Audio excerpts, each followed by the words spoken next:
இப்போ இந்த பாத்ரூம்ல பார்த்தீங்கன்னா ஒரு குழா கொடுத்துருக்காங்க, ஹீட்டர் ஒரு குழா கொடுத்துருக்காங்க, ஷவர் பண்ணால் குழா வந்து கொடுக்கல. ஸோ ஷவர் வந்து நம்ம டைல்ஸ் ஷவர்ஸ்லாம் போட முடியாதுங்கிறனால வெளியிலே பைப் போட்டு இப்போ ஷவர் போட போகிறோம். அது எப்படின்னு வந்து வெளியில் பார்ப்போம். இப்போ பார்த்தீங்கன்னா இதுக்கு என்ன பொருள் ஒன்று எடுத்துருங்க. ஒரு HDPE ஒன்று இருக்குது. அதே மாதிரி ஒரு கால் டூ ரெடியூசர் எல்போ, அதே மாதிரி ஒரு டீ ரெடியூசர் போடுறோம். நடுவில் வந்து ஒரு வால்வு, மேலே வந்து ஒரு ரெடியூசர் எல்போ, பக்கத்தில் வந்து ஷவர் ஷவர் மாட்டி கொடுத்துருக்கோம். இந்த ஷவர் ஃபிக்ஸ் பண்ணி பைப் ஃபிக்ஸ் பண்ணி கிளாம்பு அது வந்து ஸ்க்ரூ இதை தேவையான இடம். வால்வு கீழே இருக்கா? ஸோ இது டேங்க்லேருந்து போகிற வால்வு. ஸோ இந்த வால்வு வந்து இங்கிட்டு இல்லை இங்கிட்டு. ஸோ இப்படி இருந்துச்சுன்னா க்ளோஸ்டு, இப்படி இருந்தால் ஓப்பன். ஸோ க்ளோஸ் பண்ணியாச்சு. கீழே போய் வேலை பார்க்கலாம். ஆச்சு குழாயில் உள்ள தண்ணி தொடர்ந்து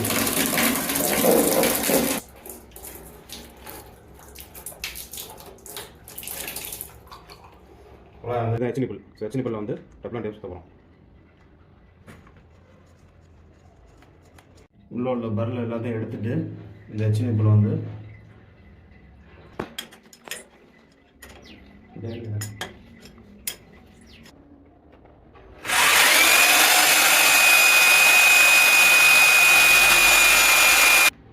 உள்ள வச்சுட்டு இந்த குச்சி இருக்கு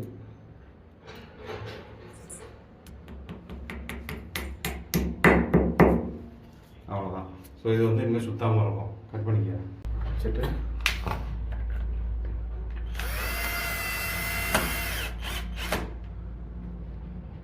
அந்த டீ இருக்கு இல்லையா? ஸோ அந்த டீயில் வந்து அதை மாட்டோம்.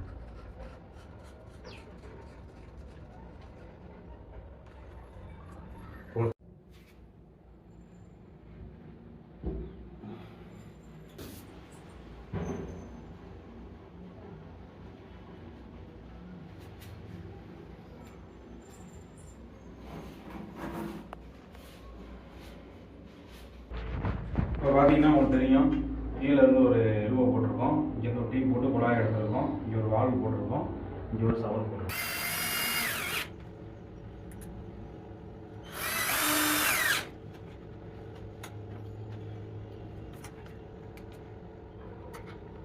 அமீரா, உனக்கு தான் ஷவர் மாட்டிருக்கீங்க பாத்தில, குடிக்கிறியா? இங்க ஷவர்ல குடிக்கிறாரு, நான் ரிவர்ல குடிக்கிறாரு. ஜாக்கிரதையா போவேன்.